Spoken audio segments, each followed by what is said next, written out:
aumenta la entrada, esto es el GABA, aumenta la entrada de ion cloro, pero de una forma masiva. Normalmente entra poquito, pero cuando se une la desopamina, pues entra mucho. Y si es negativo, va a generar normalmente una hiperpolarización o genera una neuroinhibición o sea, normalmente para que se despolarice la célula, ya sea en cualquier parte del cuerpo, está negativa y pasa a positiva, ¿cierto? Entonces el cloro es un ion que es negativo o positivo. Negativo. Entonces va a generar no una despolarización, sino una hiperpolarización. O sea, genera más negativo y eso va a decir que el mioma se negativiza más y no se excita, esa neurona no transmita la señal. Entonces, ¿qué hace? Para esa neurona, la duerme, la dopa, por eso el paciente clínicamente pues está dormido o somnolencia, de acuerdo a la respuesta a este medicamento, puede estar dentro del estado de somnolencia, estupor o coma, ¿sí? Y ya, es como los estados, principalmente las manifestaciones clínicas más importantes, ¿sí? Y aquí por otro lado tenemos los barbitúricos, que básicamente también son GABAérgicos, ¿sí? Pero tienen una condición diferente. ¿Cuál es?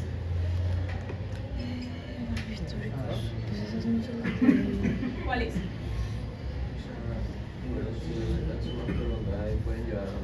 Sí.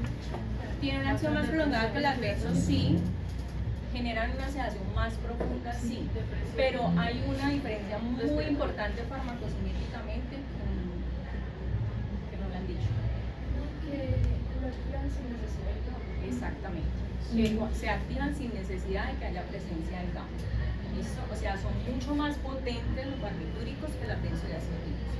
¿Qué benzodiazepinas bueno, pues aquí vamos a colocar? No requieren GABA. ¿Listo?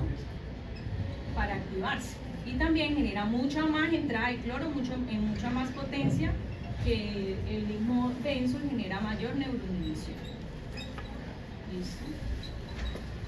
¿Cuántos tipos de benzodiazepinas tenemos? Pues básicamente hay una clasificación, la más importante es la vida media. Entonces están cortas, bueno, hay unos que dicen ultracortas, cortas, no, más fácil, corta, intermedia y larga. Listo. Entonces la corta, la más común, ¿cuál es? Midazolam. ¿Qué presentación tiene el midazolam? Solamente viene, bueno, acá en Colombia, ¿no? Porque yo sé que en otros países pueden, por ejemplo, mi hermano que está en España me tiene también una situación muy importante y le mandaron diazepam tableta. Y yo, guau, que no tenemos esa vaina. Y él sí me la mostró, inclusive sí viene diazepam de 5 miligramos. Acá en Colombia solamente midazolam viene. En gotas no viene en solución inyectable de 5 miligramos. En 5 ml, ¿sí? O de 15 miligramos en 3 ml. Son las presentaciones que hay. Intermedias. Alprazolam y lorazepam. ¿Seguro el lorazepam?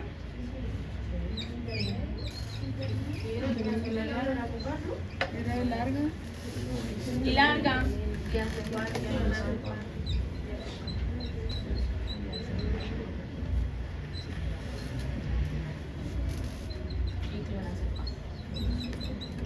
Aunque algunos literaturas dicen que el lorazepam puede tener una vida intermedia también larga, ¿listo?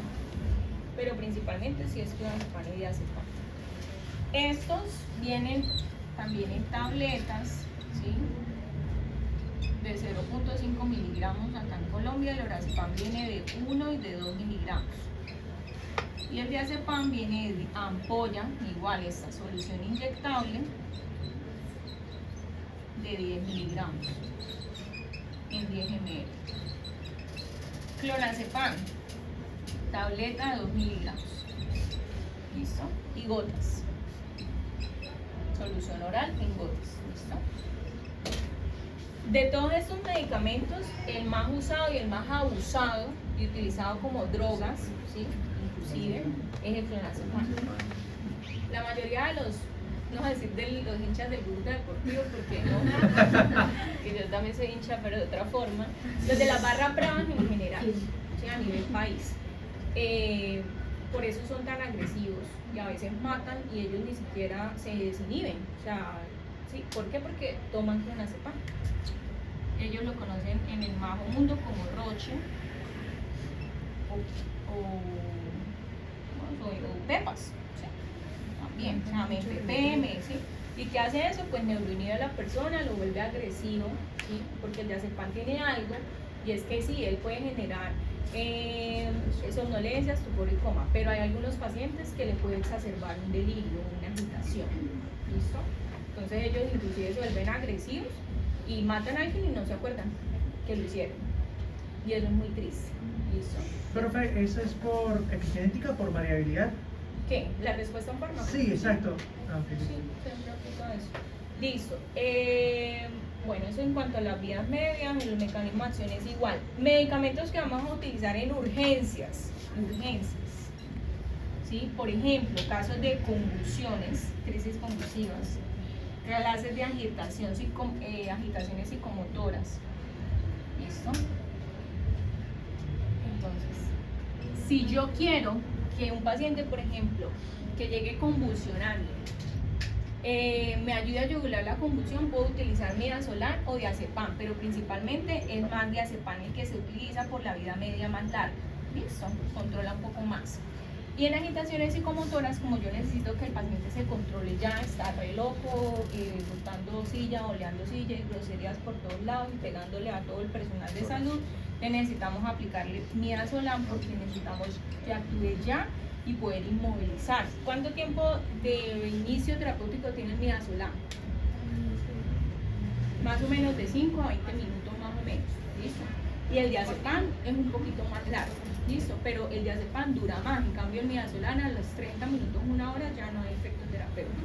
Entonces eso es mientras inmovilizamos el paciente, lo amarramos, le administramos de pronto haloperidol adicional para controlar esa agitación, en caso de agitación.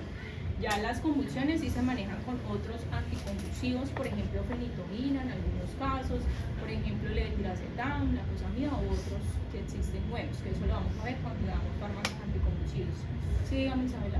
Profe, en el caso, o sea, por ejemplo, en el caso de las agitaciones psicomotoras, se les da el midazolam, pasa el efecto, pero el paciente está mal de todo eso y pues, Se puede dejar diazepam por horario que actúa más largo, porque es que el midazolam a veces se deja como indicación solo en caso de agitación, pero el paciente persiste en una agitación continua, pues hay que dejarle un medicamento más bien de acción larga para que lo controle mejor, así claro, no sé, que no sea clínicamente mejor. Pacientes que pueden durar inmovilizados 3 días, 5 días, una semana, dependiendo de lo que tengan. Los barbitúricos, ¿cuáles tenemos? Encontramos acá en Colombia. Fenobarbital. ¿Qué más? ¿En qué presentación viene el fenobarbital?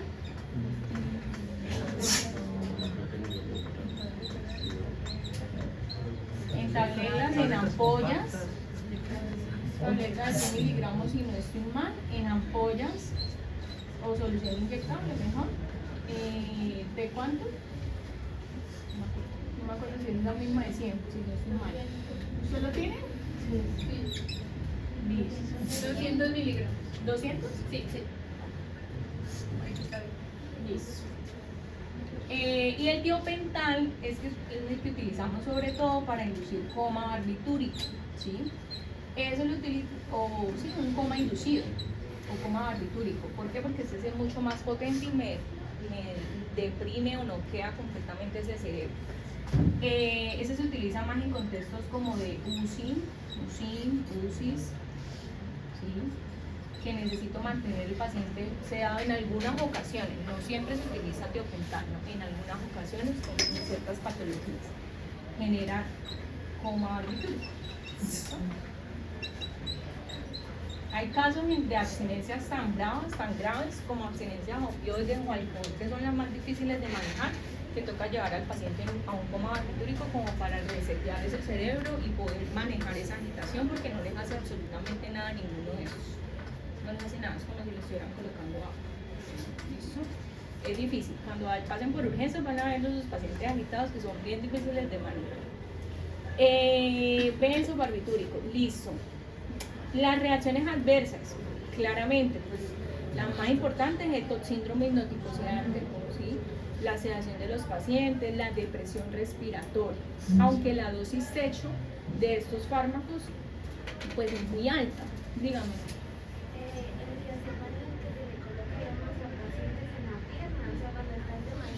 Midazolam y diazepam vienen en solución inyectable para aplicación intravenosa o intramuscular, pero el diazepam de forma intramuscular tiene una absorción errática. ¿Qué quiere decir?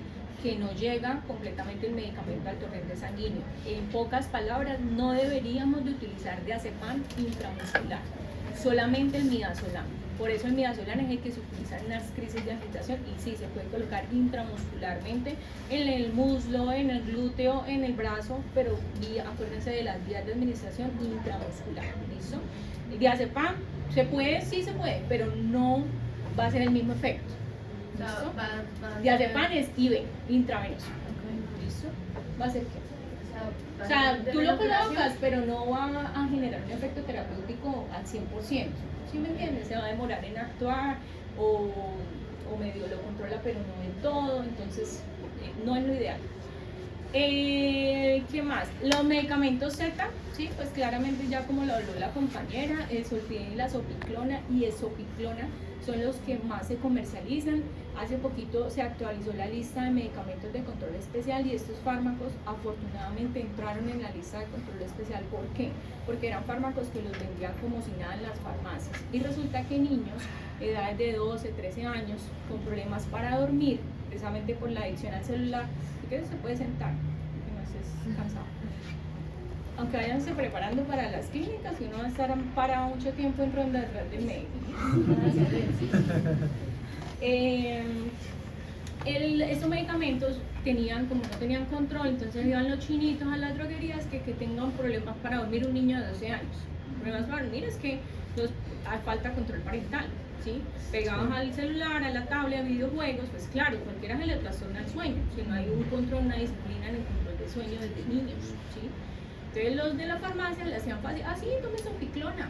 Y claro, los chinos felices hartando Sopiclona y nos han llegado muchísimas sobredosis de Sopiclona a urgencias, niños, 12, 13, 14, 16 años. ¿Listo? Unos accidentales, otros intencionales. Entonces, pilas con el medicamento, afortunadamente, si no estoy mal, sí, o sea, no sé, pero si no estoy mal, sí los ingresaron a la lista de medicamentos de control especial, es decir, necesitan fórmula de control especial como todos estos para formularse. ¿Por qué? Porque generan tolerancia y farmacodependencia, ¿sí?